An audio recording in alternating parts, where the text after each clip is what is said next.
እመቤታችንን የሚተካከል እመቤታችንን የሚመስል በፊትም የለም፣ ዛሬም የለም፣ ወደፊትም አይኖርም። የእግዚአብሔር ልጆች ምንድነው ድንግል ማርያምን ከሴቶች የሚለያት? አንደኛው የአምላክ እናት ናት። የፈጠራትን አምላክ አሽሞንሙኖ አሳምሮ ወደዚህ ዓለም ያመጣትን አምላክ ስባ በማህፀኗ ተሸክማ የማን እናት ተባለች? የአምላክ እናት ነው የተባለች።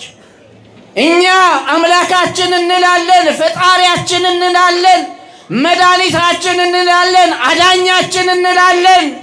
እማ አምላክ ወላዲተ አምላክ ቅድስት ድንግል ማርያም ግን ልጇን ምንድነው የምትለው? ልጄ ነው የምትለው። አያችሁ፣ አምላክ የሆነውን አምላኬ ሳይሆን ልጄ ብላ ነው የምትጠራው። ይሄን ጸጋና ክብር የሰጠው ማን ነው? ለሷ እግዚአብሔር ነው። ይሄ ይለያታል። ተመልከቱ፣ የማን እናት ናት?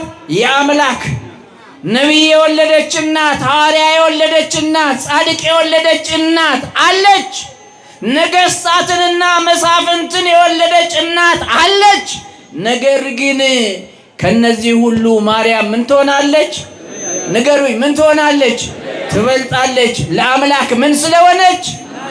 እናት ስለሆነች። የአምላክ እናት መሆኗ ከሴቶች ሁሉ ድንግል ማርያምን ምን ያደርጋታል?